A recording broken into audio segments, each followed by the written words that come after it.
Bapa, untuk doa pujian dan penyembahan kami. Kami yakin itu menjadi penyembahan yang berbau harum di hadapan Tuhan.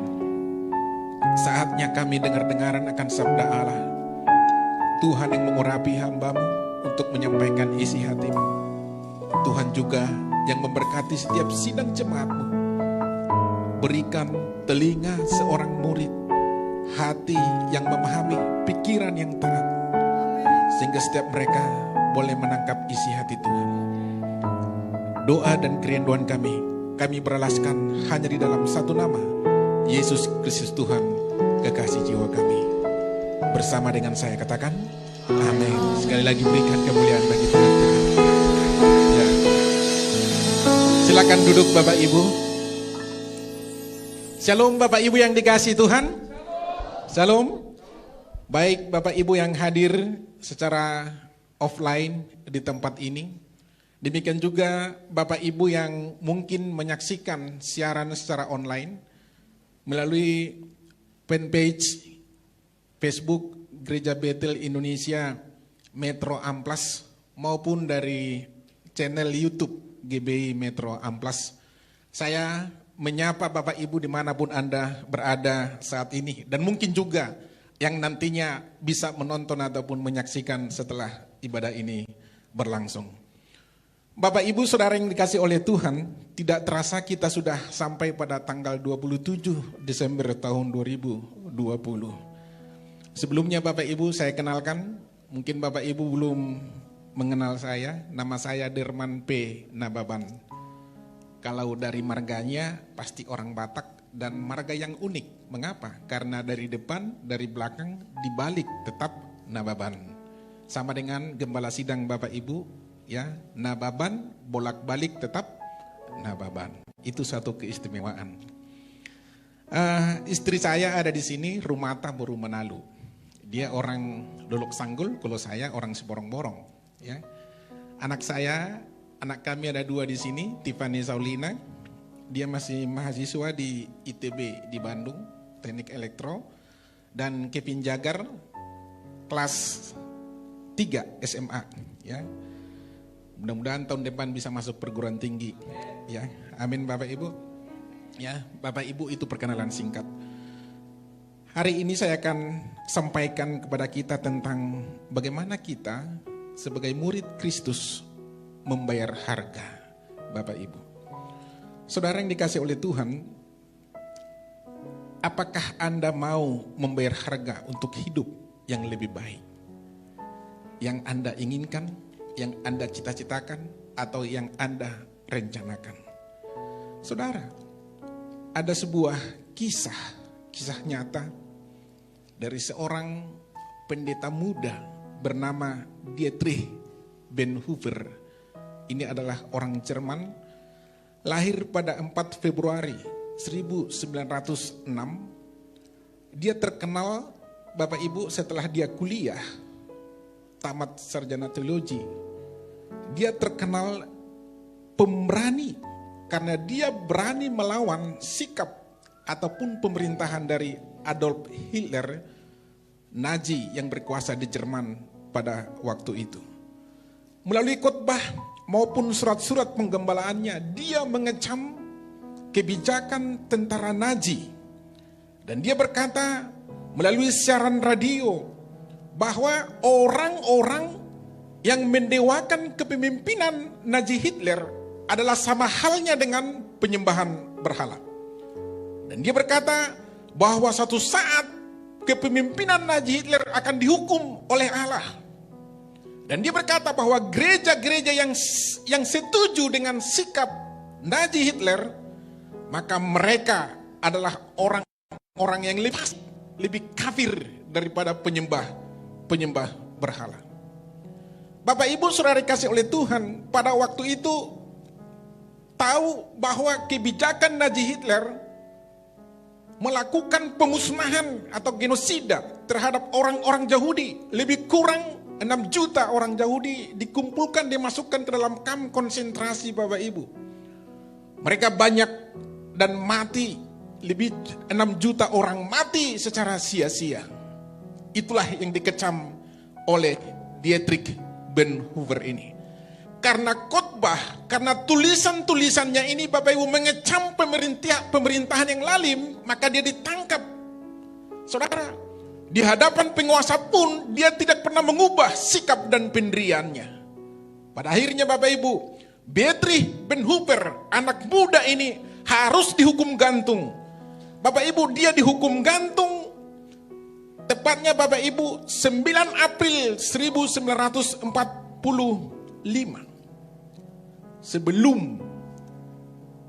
Dekat-dekat sebelum tentara Nazi menyerah kepada tentara sekutu. Saudara, dia dihukum mati atas keberaniannya mengatakan dan mengutarakan kebenaran. Bapak Ibu, pendeta muda ini sudah almarhum. Saudara, jauh sebelumnya Bapak Ibu, 2000 tahun yang lalu, ada seorang Yesus Bapak Ibu. Dia lahir ke dalam dunia, mengambil rupa seorang hamba dan menjadi sama dengan manusia. Bapak Ibu, dalam keadaannya sebagai manusia, dia taat dan rela sampai mati di kayu salib. Untuk apa? Untuk saudara, untuk saya, untuk kita memperoleh keselamatan.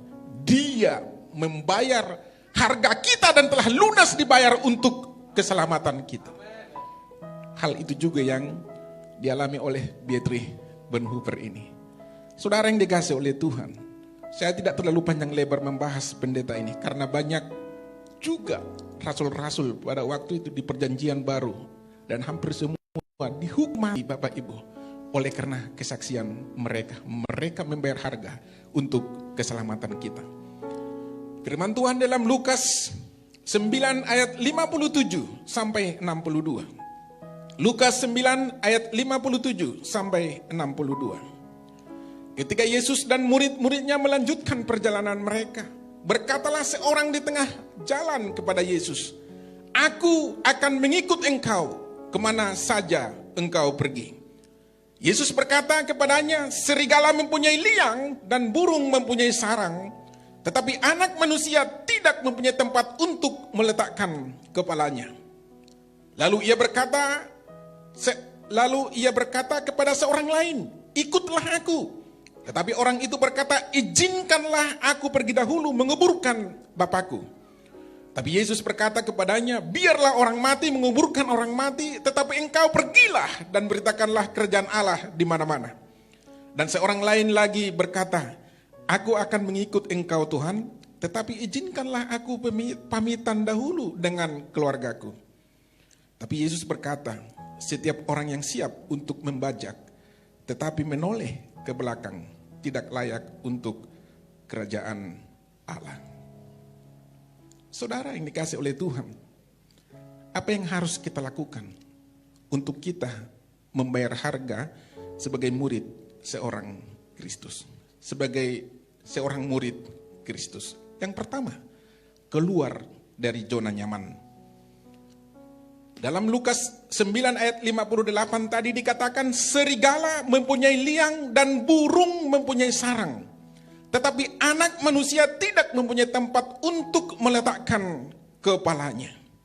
Saudara, Yesus yang adalah Tuhan, ya, dia meninggalkan kenyamanannya, meninggalkan tahta singgasana, dia mengambil rupa seorang hamba. Dia harus dilahirkan di kandang domba, di tempat yang hina, di kota kecil di Bethlehem, bukan di hotel, Bapak Ibu. Saya masih lebih beruntung. Kelahiran saya lahir di rumah, walaupun rumah saya pakai bara, pakai tangga Bapak Ibu, ya. Saya lahir di papan, masih lebih terhormat. Yesus Bapak Ibu lahir di kandang domba, di tempat yang hina. Padahal Bapak Ibu tahu, dia adalah raja, dia adalah Tuhan segala Tuhan, raja di atas segala raja. Kelahirannya begitu hina. Bapak Ibu bukan hanya itu, dia harus menderita, taat sampai mati dan tergantung di kayu salib. Bapak Ibu tahu, dia disalibkan bukan karena kesalahannya, bukan karena pemberontakannya, tetapi karena fitnah karena tuduhan keji yang dialamatkan kepadanya. Bapak Ibu tahu bahwa orang-orang yang pada waktu itu dihukum mati, dihukum gantung, itu adalah pemberontak terhadap kekuasaan Kaisar. Karena Anda tahu Israel pada waktu itu dijajah oleh Roma. Semua orang yang melakukan kejahatan besar maka dia akan disalibkan. Disalibkan di mana? Di bukit Golgota. Mengapa harus di bukit? Supaya dilihat oleh orang. Artinya apa? Eksekusi hukuman mati itu, pemberontak terhadap Kaisar, terhadap negara itu harus dipertontonkan di hadapan halayak ramai. Dan Bapak Ibu tahu, matinya tidak seketika. Karena apa? Karena tangannya dipaku, kakinya dipaku, tidak langsung mati. Bisa sampai 1-2 hari menggelepar-gelepar di atas kayu salib. Dipertontonkan, kehinaannya dipertontonkan Bapak Ibu. Saudara, itu yang dialami oleh Tuhan Yesus. Padahal dia adalah Tuhan. Padahal dia adalah Raja. Dia tanggalkan kenyamanannya. Untuk siapa? Untuk saudara, untuk saya, untuk kita semua yang ada di tempat ini. Amin. Bapak Ibu, berikan kemuliaan bagi Tuhan kita. Saudara, firman Tuhan di dalam Lukas 9 ayat 23. Katanya kepada mereka semua, setiap orang yang mau mengikut aku, ia harus menyangkal dirinya, memikul salibnya setiap hari dan mengikut aku. Menyangkal dirinya, memikul salibnya setiap hari dan mengikut aku, kata Tuhan Yesus. Salibkan segala sesuatu yang duniawi dalam kehidupannya. Kita boleh layak dan berkenan kepada Tuhan ketika kita menyangkal diri kita. Hari-hari ini apa jabatanmu? Apa pangkat dan kedudukanmu? Sebagaimana kayanya engkau hari-hari ini. Bapak Ibu kasih Tuhan, semua itu harus kita sangkal di hadapan Tuhan. Artinya apa? Jangan kita bangga dengan segala sesuatu yang kita miliki. Karena itu semata-mata hanya pemberian, hanya anugerah daripada Tuhan. Itu hanya titipan Tuhan kepada kita. Amin Bapak Ibu. Sangkal diri, pikul salib setiap hari. Saudara yang kasih Tuhan, kita datang ke dalam dunia ini dalam keadaan telanjang. Engkau lahir dalam keadaan telanjang. Tapi pertanyaan Bapak Ibu, ketika engkau banyak memiliki hal yang patut dibanggakan hari-hari ini, apakah itu prestasi akademik? Apakah itu pangkat kedudukan dan jabatan? Apakah itu hartamu? Bapak Ibu. Apakah itu semua Bapak Ibu menjadi penghalang untuk meresponi panggilan Tuhan? Ingat, kamu lahir telanjang. Dan kita pun ketika dipanggil oleh Tuhan paling dikenakan hanya jas doang.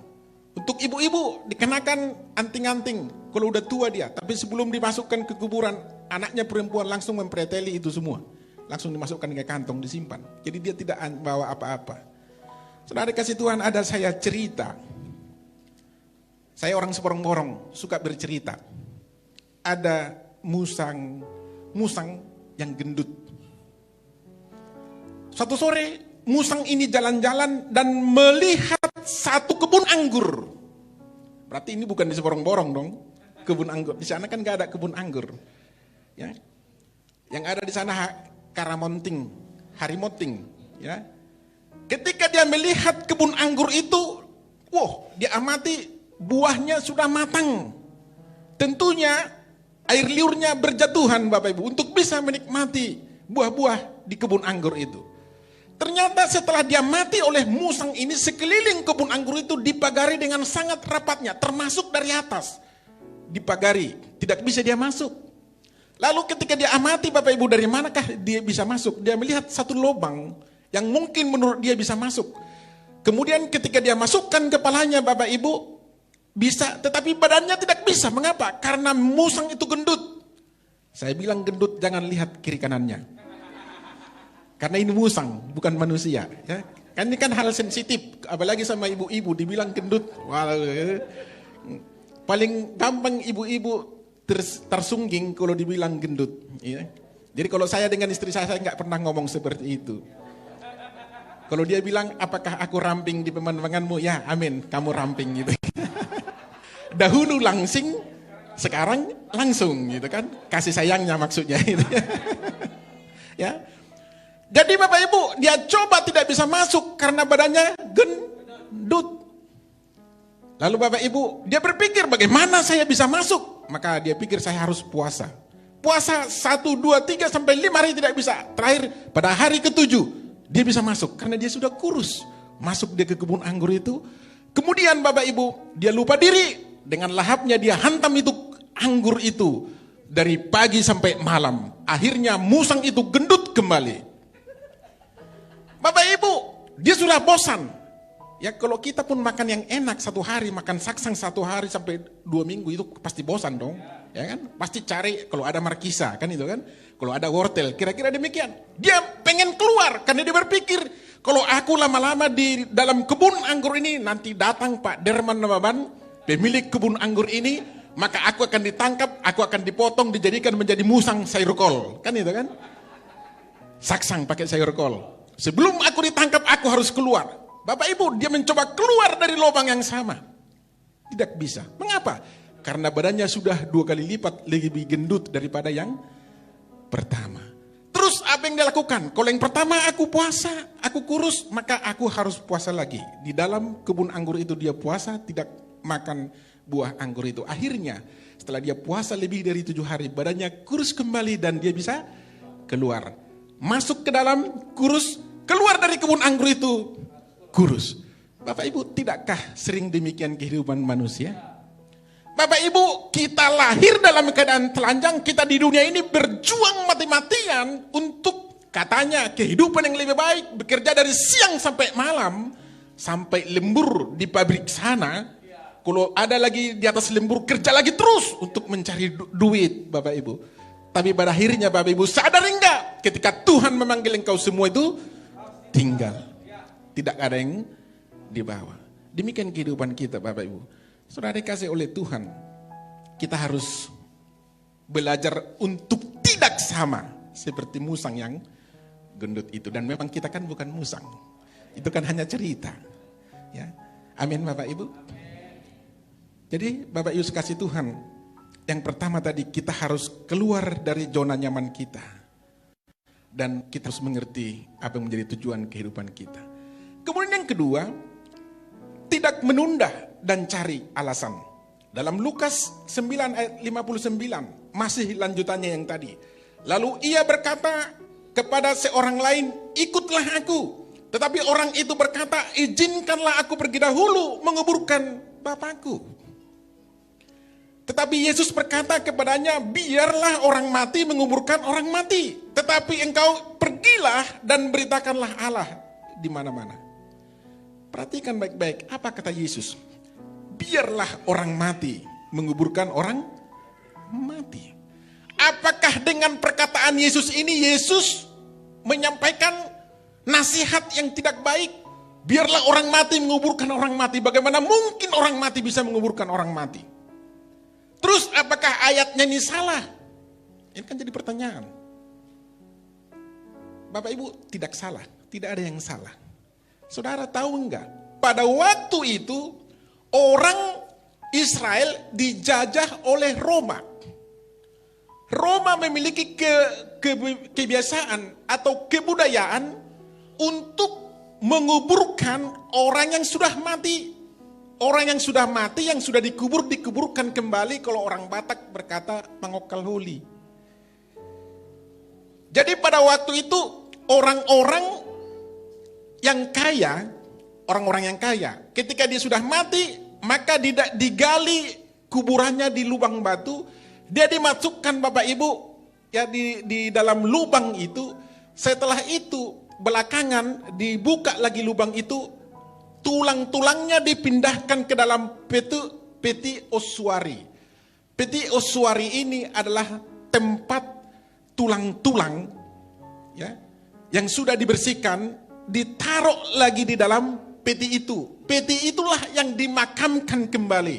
Itulah yang namanya dengan secondary burial atau pemakaman kedua. Itu kebiasaan Roma pada waktu itu, dan itu menjadi tradisi bagi orang-orang kaya di Israel. Maka jangan heran ketika Yesus dikuburkan, dia akan dimasukkan ke dalam lubang batu. Kuburan itu adalah kuburan daripada, harusnya milik daripada siapa Bapak Ibu? Harusnya itu adalah kuburan daripada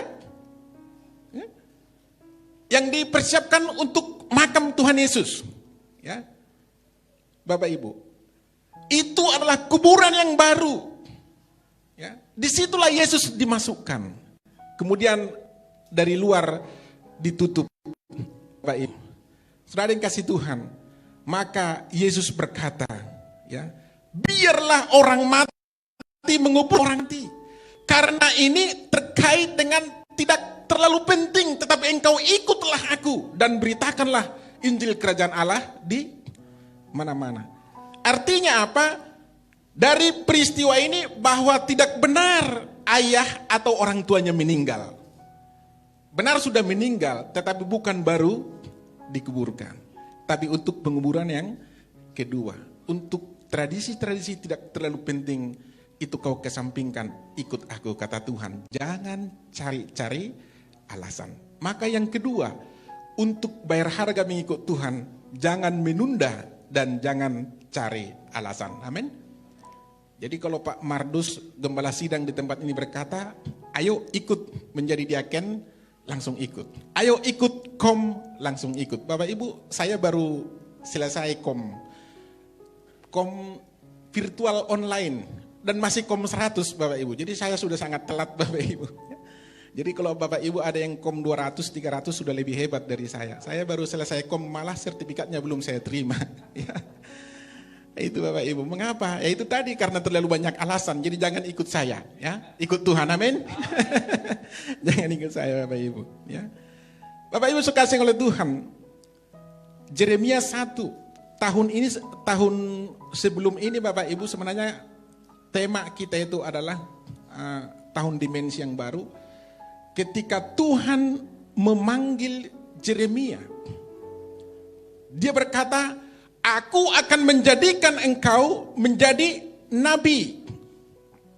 Apa jawaban daripada Yeremia? Yeremia 1. Maka aku menjawab, Tuhan Allah, sesungguhnya aku tidak pandai berbicara, sebab aku ini masih muda. Itu kata daripada Yeremia. Kemudian Tuhan berkata di dalam ayat 7, ya, tetapi Tuhan berfirman kepadanya, janganlah katakan aku ini masih muda, tetapi kepada siapapun engkau kuutus, haruslah engkau pergi. Dan apapun yang kuperintahkan kepadamu, harus kau sampaikan. Jangan takut kepada mereka, sebab aku menyertai engkau untuk melepaskan engkau. Demikian firman Tuhan. Lalu Tuhan mengulurkan tangannya, menjamah mulutku, kata Yeremia. Tuhan berfirman kepadaku, sesungguhnya aku menaruh perkataan-perkataanku ke dalam mulutmu. Ketahuilah, pada hari ini aku mengangkat engkau atas bangsa-bangsa dan atas kerajaan-kerajaan untuk mencabut dan merobohkan, untuk membinasakan dan meruntuhkan, untuk membangun dan menanam. Bapak Ibu, tahu nggak pada waktu Yeremia dipanggil, pada waktu itu dia masih muda. Sekitar usianya lebih kurang antara 18 sampai 20 tahun. Itu orang masih muda. Dia dipanggil menjadi seorang nabi. Bapak Ibu tahu nggak bahwa jabatan nabi pada waktu itu adalah jabatan yang dihindari. Mengapa? Karena memiliki konsekuensi yang sangat berat. Seorang nabi ketika menegur raja atau penguasa, nabi itu bisa dipotong, bisa disembelih. Artinya apa? Tidak sembarangan orang bisa menjadi nabi, Bapak Ibu. Ya. Tapi Bapak Ibu saya kasih Tuhan, ketika hal ini disampaikan oleh Yeremia kepada Tuhan, Tuhan berkata, ikut aku akan memberikan hikmat kepada engkau. Dan Tuhan menjamah bibirnya untuk memilih hikmat, menyampaikan perkataan-perkataan. Artinya apa Bapak Ibu? Jangan cari alasan. Engkau berkata, Pak Nawaban, saya ini terlalu muda. Yang itu yang pertama. Yang kedua, saya tidak memiliki pengetahuan. Saya ini hanya tamat SD, hanya karyawan di perusahaan. Banyak alasan seharusnya. Bapak Ibu, itu tidak cocok untuk dijadikan alasan. Apapun jabatan, pangkat kedudukanmu, strata sosialmu, engkau sama di hadapan Tuhan. Tuhan sanggup memakai engkau menjadi alat kemuliaannya. Amin. Amin. Jangan takut dan jangan bimbang dan ragu. Kemudian yang ketiga, Bapak Ibu, tidak mengharapkan perkenanan orang. Dalam ayat 61 dikatakan, dan seorang lain lagi berkata, aku akan mengikut engkau Tuhan, tetapi izinkanlah aku pamitan dahulu dengan keluargaku. Tapi Yesus berkata, setiap orang yang siap untuk membajak, tetapi menoleh ke belakang, tidak layak untuk kerajaan Allah. Ya. Saudara, saya orang seborong-borong. Waktu SMA, saya rajin membajak sawah. Ada kerbau di depan, ya dikasih kuknya, ya saya pegang mata bajak dari belakang, Bapak Ibu. Seorang pembajak, dia tidak boleh menoleh ke belakang, karena kalau dia menoleh ke belakang, maka mata bajak ini, Bapak Ibu, akan bergerak ke kiri dan ke kanan, tidak lurus. Maka gadu-gadu pun bisa masilbak, Bapak Ibu. Tahu gadu-gadu? Tahu, orang kampung tahulah, ya. Kalau nggak tahu berarti Anda orang kota, ya. Masilbak gadu-gadu. Mengapa masilbak? Karena mata bajaknya tidak lurus. Jadi supaya mata bajaknya lurus, jangan menoleh ke belakang. Ke belakang itu masa lalu. Ke belakang itu Mesir. Ke belakang itu perbuatan-perbuatan tercela. Kehidupanmu sebelum engkau menerima Yesus sebagai Tuhan dan Raja dalam kehidupanmu itu masa lalu. Seorang pembajak, seorang pengerja, seorang pelayan, jangan engkau melihat kepada masa lalumu. Jangan kau ditarik oleh masa lalumu. Karena itu tidak layak dalam kerajaan Allah. Amin, Bapak Ibu. Saudara yang dikasihi oleh Tuhan, engkau juga tidak seharusnya terpengaruh dengan perkataan orang. Ketika engkau mulai berapi-api di dalam Tuhan, berapi-api di dalam pelayanan, kemudian ada komentar-komentar miring dari tetanggamu, dari kiri kananmu, engkau seharusnya mengacuhkan itu.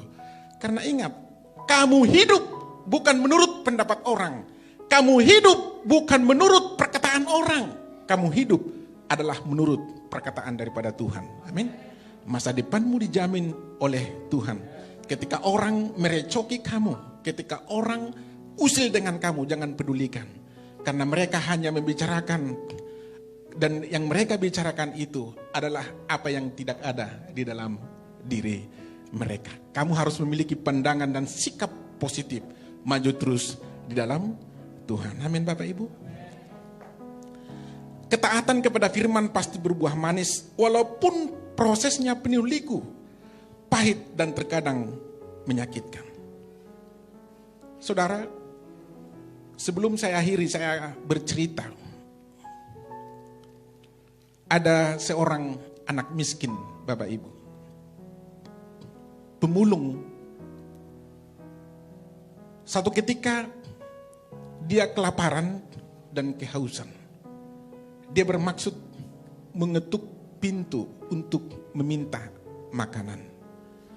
Lalu satu ketika dia lihat ada sebuah rumah yang dia layak untuk diminta makanan. Dia ketuk pintu itu. Ketika dia ketuk pintu itu dalam keadaan lusuh, keluar seorang perempuan muda. Bapak Ibu, ketika keluar perempuan muda, maka dia mengurungkan niatnya untuk meminta makanan. Lalu dia hanya meminta air putih untuk ganti dahaganya. Saudara, dia berkata, minta, aku haus, aku minta minum. Saudara, perempuan muda ini berpikir, ini anak lusuh. Dia bukan hanya haus, tapi dia kelaparan. Maka dia ke belakang, dia siapkan segelas susu hangat yang besar dan kemudian diserahkan kepada anak itu. Sebelum anak itu minum, dia bertanya kepada perempuan muda itu, Bu, berapa aku harus bayar untuk segelas susu ini? Maka perempuan muda itu berkata kepadanya, "Nah, ibu kami mengajarkan kepada kami untuk tidak meminta balasan dari setiap perbuatan baik. Minumlah." Bapak Ibu, si anak itu minum dengan lahapnya. Dan setelah itu dia pamit dan berlalu. Puluhan tahun berikutnya, saudara, si perempuan muda ini mengalami sakit kronis. Dan di kotanya tidak ada dokter yang sanggup untuk menyembuhkan penyakitnya. Maka dia harus dirujuk ke kota yang besar, di mana ada dokter tersedia, dokter spesialis. Sampai di kota besar di rumah sakit, Bapak Ibu pimpinan rumah sakit memerintahkan dokter muda untuk menangani atau mendiagnosa daripada si pasien itu. Ketika dia mendengarkan nama kota dari mana si ibu muda itu berasal, maka terbersit dalam pikirannya, aku pernah melewati kota itu. Bapak Yesus kasih Tuhan, kemudian dokter muda ini melihat pasien dan dia kenali, oh ternyata benar. Dia masih ingat bahwa ini orang pernah memberikan aku 1 gelas susu hangat. Saudara dikasih oleh Tuhan, dengan sekuat tenaga dan seluruh tim yang ada dengan dia, merawat ibu muda ini dengan perawatan yang terbaik, PPIP. Tidak ada di Medan Bapak Ibu. Masih kalah, yang di Royal Prima masih kalah. Ya. Dilakukan perawatan terbaik. Dan puji Tuhan, pasien sehat. Dan diizinkan pulang. Tapi sebelum pulang Bapak Ibu, maka bagian keuangan mengirimkan daftar tagihan kepada si pasien yang sudah sembuh ini. Bapak Ibu dengan gemetaran, dia mulai membuka lembaran daripada tagihan itu. Dia berpikir seperti ini, tidak mungkin aku sanggup membayar seluruh tagihan rumah sakit ini. Karena aku dirawat di dalam perawatan yang terbaik. Kujual pun hartaku mungkin tidak akan cukup membayar ini. Tapi ketika dia mulai membuka lembaran itu Bapak Ibu, dan di sudut lembaran tagihan itu ditulis, Bapak Ibu, telah lunas dibayar oleh segelas air susu hangat. Tertanda Dr. Howard Kelly. Bapak Ibu, ternyata dahulu anak kecil yang lusuh Bapak Ibu, yang miskin ini sudah menjadi dokter spesialis yang terkenal di Amerika Serikat. Dr. Howard Kelly. Bapak Ibu, si ibu muda, perempuan muda, puluhan tahun sebelumnya, dia hanya memberikan segelas air susu hangat. Harganya tidak seberapa, mungkin hanya 10.000 atau 15.000 rupiah. Tapi puluhan tahun berikutnya, ini berubah Bapak Ibu. Dari yang 15.000 ini berubah menjadi ratusan juta. Bukan hanya ratusan juta, nyawanya pun bisa diselamatkan oleh kesungguhan dokter merawat ibu ini. Bapak Ibu sudah kasih oleh Tuhan, saya mau katakan kepada Anda hari-hari ini. Apa pekerjaan dan jabatanmu hari-hari ini? Apa status sosialmu hari-hari ini? Mungkin kau berkata, Pak Derman, saya hanya karyawan di pabrik. Dan itu pun masih masih kontrak. Setiap tahun harus dievaluasi. Dan saya pun masih baru, masih belajar, masih magang. Apa yang harus bisa saya perbuat? Bapak Ibu belajar seperti perempuan muda ini. Bukan masalah besarnya. Ya, ingat, harganya bukan masalah besarnya, tapi tergantung dari bagaimana hatimu melakukannya.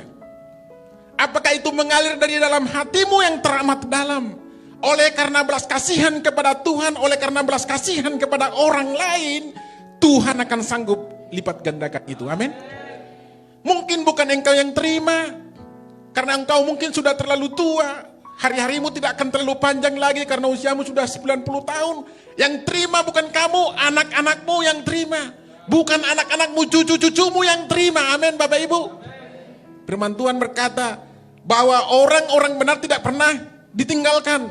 Dan anak-anak cucunya tidak pernah meminta-minta roti. Amin Bapak Ibu. Keturunan orang benar tidak pernah Tuhan tinggalkan. Saudara yang kasih oleh Tuhan,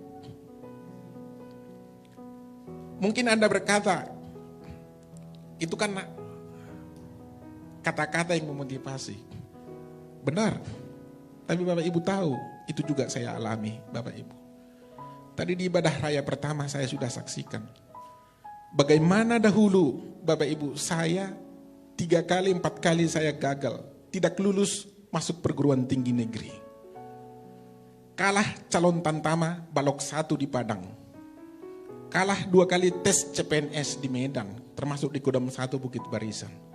Pada akhirnya 93 saya harus diterima menjadi calon pegawai negeri sipil golongan 1B. Golongan 1B, gaji hanya Rp52.800. Saya tinggal di Jalan Pancing, saya kerja di Jalan Listrik, di Rumah Sakit Columbia sekarang dekat di situ, Bapak Ibu. Dan Bapak Ibu dalam kondisi yang demikian saya kuliah sore, mahusor, mahasiswa hukum sore, di Universitas Dharma Wangsa di Jalan Glugur Bypass di Medan. Bapak Ibu tahu saya harus naik angkot, naik sudako. Bapak Ibu tahu bagaimana saya dipersulit untuk tidak kuliah oleh atasan saya, oleh pimpinan saya, Bapak Ibu. Tapi semua saya lalui, Bapak Ibu. Saya tetap melayani Tuhan. Bapak Ibu tahu apa yang saya lakukan pada waktu saya guru sekolah minggu. Siswa saya, anak-anak sekolah yang saya layani, anak-anak sekolah minggu tidak lebih dari 10 orang. Dan itu harus saya antar jemput naik kereta, sepeda motor Astuti, Bapak Ibu. Bonceng 4, di depan 3 orang, di belakang 1 orang, supaya tidak madek-dek, Bapak Ibu. Tidak berjatuhan. Itu saya lakukan, Bapak Ibu. Bapak Ibu, saya tinggal di pastori gereja. Jadi kalau ada yang tinggal di pastori ini bersyukurlah. Karena upahmu terlalu besar. Saya tinggal di pastori gereja. Yang saya lakukan hari Sabtu, saya memimpin kaum muda. Bapak Ibu, apalagi Pak, saya mengapel gereja, saya bersihkan kamar mandi, toilet gereja. Karena biasanya toilet itu pulang ibadah itu baunya minta ampun. Bapak Ibu. Tapi sudah kasih Tuhan, itu saya lakukan dengan setulus hati saya. Ketika saya dengarkan firman Tuhan di gereja seperti ini, dalam kitab Ulangan dikatakan, kamu akan naik, tidak akan turun. Kamu akan menjadi kepala, bukan menjadi ekor. Kalau kamu sungguh-sungguh mendengarkan firman Tuhan dan melakukannya siang dan malam, maka seluruh berkat ini akan turun kepada engkau. Bapak Ibu, saya berpikir bagaimana mungkin saya menjadi kepala. Saya di kantor dalam daftar absensi, saya hanya golongan 1 yang paling rendah. Koyak sedikit absennya nama saya hilang. Karena saya paling bawah, Bapak Ibu. Tapi saya kasih Tuhan dengan mata iman seperti orang gila. Saya katakan Derman Nababan adalah kepala. Sambil menunggu angkot, Bapak Ibu, sudah aku Derman Nababan adalah kepala. Mungkin orang berkata nggak gila Harabawon katanya kan. Memang Bapak Ibu mengikut Tuhan itu harus seperti orang gila. Ya. Bapak Ibu saya kasih Tuhan. Saya kuliah mahusor dari jam 5 sore sampai jam 9 saya kuliah. Habis itu balik lagi ke kantor, yang di kantor saya jaga malam dan cleaning service dan satpam. Bapak Ibu, saya terlalu banyak kaki saya digigit nyamuk, diharat nyamuk. Karena saya tidur di kantor, tidur di ruang sidang Bapak Ibu. Tidak ada selimut. Paling kipas itu Bapak Ibu. Jadi pagi-pagi itu udah masuk angin Bapak Ibu. Karena di kipas supaya nyamuknya pusing kira-kira seperti itu Bapak Ibu. Tapi saya lalui. Puji Tuhan tahun 98 saya tamat S1. Waktu itu kami berangkat ke Banda Aceh, tes calon hakim, baru selesai DOM, daerah operasi militer. Puji Tuhan lulus, berangkat ke Jakarta. Puji Tuhan lulus dan diterima menjadi calon hakim. Bapak Ibu, tahun 99, tahun 2000 saya diangkat menjadi hakim di Sidimpuan. Pindah ke Tarutung, dari Tarutung ke Jepara, dari Jepara ke Deli Serdang, dari Serdang ke Balige, terus menjadi ketua di Muara Bulian, wakil sekarang di Subang. Dan puji Tuhan, baru 1 bulan yang lalu dipromosikan kembali menjadi ketua Pengadilan Negeri di Pematang Siantar. Ya. Bapak Ibu, yang mau saya sampaikan adalah saya tidak layak, saya tidak pantas. Dari ilmu pengetahuan, tidak. Saya hanya mahusor. Bapak Ibu tahu IP, indeks prestasi saya S1 hanya 2,83. Tidak sampai 3. Kalau istri saya ini alumni Trisakti, IP-nya tinggi. Ya, kan anak kesayangan mertua saya dia. S2-nya juga dari USU. IP-nya tinggi-tinggi. Kalau saya hanya mahusor Bapak Ibu. Ya. Namanya mahasiswa hukum sore, sekolah sore. Alias tak jolas kata orang Medan. Kagak jolas ya. Tapi semua walaupun kagak jolas menurut ukuran manusia, tapi bagi Tuhan semua jelas dan pasti. Amin. Hanya di dalam Tuhan ada kepastian. Manusia tidak ada kepastian Bapak Ibu. Tapi bersama dengan Tuhan engkau akan maju dan terus maju. Amin. Bapak Ibu, ini masa-masa sulit tahun 2020. Seluruh dunia, bukan hanya kita Bapak Ibu. Porak-poranda semua. Rencana-rencana semua porak-poranda. Ekonomi resesi Bapak Ibu. Kesehatan juga semua terganggu Bapak Ibu.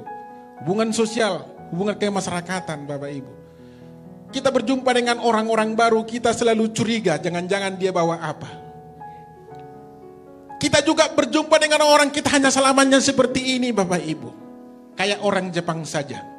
Dulu kita berjumpa dengan orang, ketika kita tidak salam, dibilang kita sombong. Sekarang justru kalau kita salaman, nah ini tidak sombong, ini orang sombong, masa salaman? Kan sudah dilarang. Semua berubah Bapak Ibu. Dunia ini akan berubah karena firman Tuhan berkata bahwa segala sesuatu akan berubah supaya manusia itu datang kepada kerajaan yang tidak tergoncangkan. Batu mama itu Yesus Kristus. Hanya Yesus yang tidak berubah. Hanya firman-Nya yang tidak berubah. Adat istiadatmu akan berubah, kebiasaanmu akan berubah, segala sesuatu akan berubah. Bapak Ibu, saudara dikasih oleh Tuhan, untuk kita bisa menang, kita harus membayar harga. Amin Bapak Ibu. Ya. Saya tutup kesaksian. Waktu saya masih usia 10 tahun, 13 tahun, masih SD di kampung. Saya tinggal di kaki bukit, tidak ada penerangan.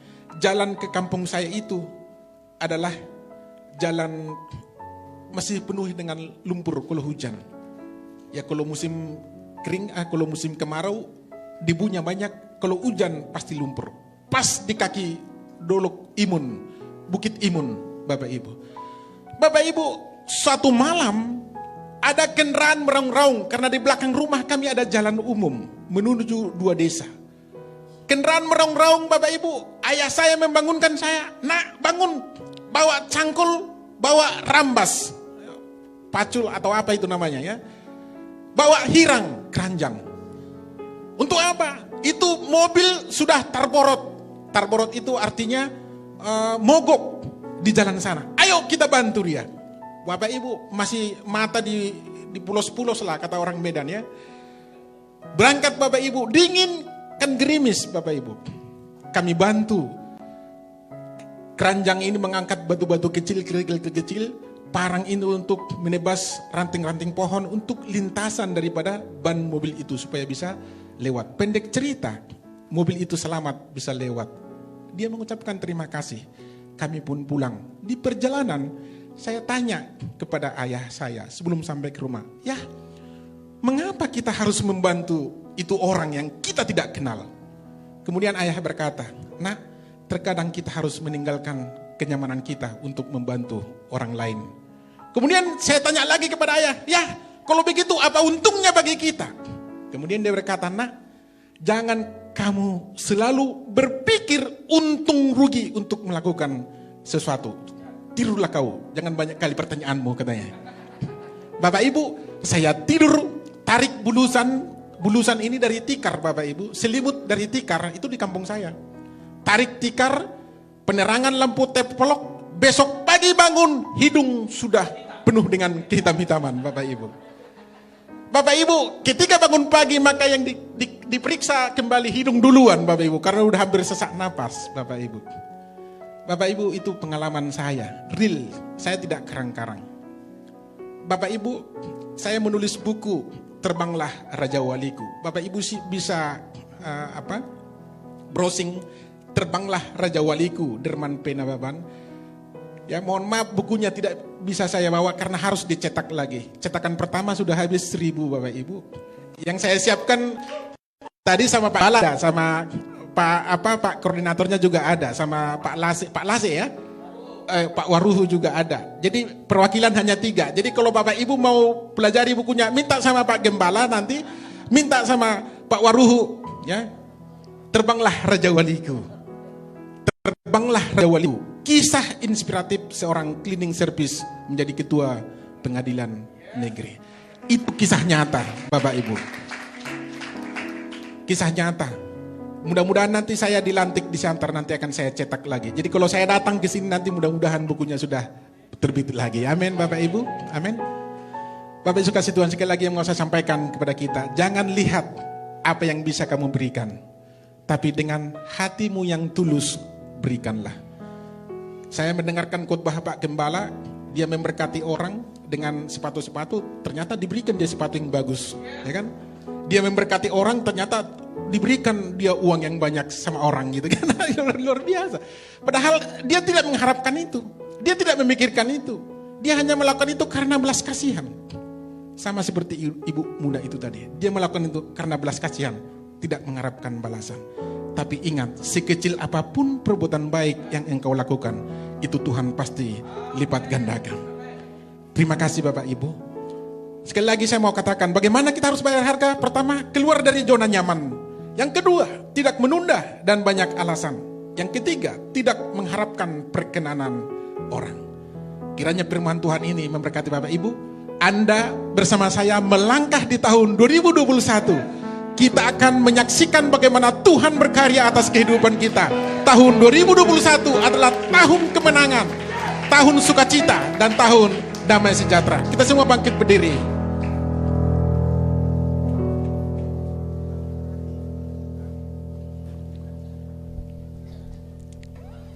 Dalam segenap jalan kita, Tuhan senantiasa mengiring kita. Yesus, kau anugerah yang terindah dalam kehidupan kita. Kau tak tahu hatiku Tuhan. Yesus, kau anugerah terindah dalam hidup. Kau sungguh berarti di setiap jalanku. Anugerahmu selalu berpesonaku. Yesus, kau terbaik. Yesus, kau termanis di dalam hidup. Yesus, kau anugerah terindah dalam hidup. Kau sungguh berarti di setiap jalanku. Anugerahmu selalu mempesonaku. Yesus, kau terbaik. Yesus, kau termanis di dalam hidup. Yesus, kau terbaik. Yesus, kau termanis di dalam. Yesus, kau terbaik. Yesus, kau termanis di dalam hidupku. Haleluya, haleluya, haleluya. Engkau Yesus yang terbaik, yang termanis dalam kehidupan kami. Terima kasih Tuhan. Terima kasih Bapa yang baik. Biarlah setiap kami adalah orang-orang yang berkomitmen membayar harga untuk kehidupan yang lebih baik. Karena Engkau sebelumnya telah membayar harga kami telah lunas dibayar. Sekalipun situasinya sulit, keadaannya sulit, Engkau berkata, Aku adalah Allah Immanuel. Engkau menyertai kami. Amin. Sampai kepada akhir zaman. Setiap kami menjadi murid Kristus, menjadi pemenang. Kami akan melihat perbuatan dahsyat yang Tuhan lakukan dalam hidup kami. Sepanjang tahun 2021 yang akan kami lalui, kami akan percaya kami menang, bahkan lebih daripada para pemenang. Amin. Tahun sukacita, tahun damai sejahtera, tahun penuaian bagi setiap kami ya Tuhan. Terima kasih Bapa yang baik. Berkat-Mu tercurah kepada semua sidang jemaat. Engkau mengetahui pergumulan mereka. Engkau mengetahui masalah-masalah mereka, rumah tangga mereka, pekerjaan mereka, studi mereka, sekolah mereka. Tuhan pasti memberikan yang terbaik bagi mereka. Sebab kami tahu masa depan kami dijamin oleh Tuhan. Yes. Masa depan kami digaransi oleh Tuhan. Amin. Terima kasih Bapa. Terima kasih Tuhan.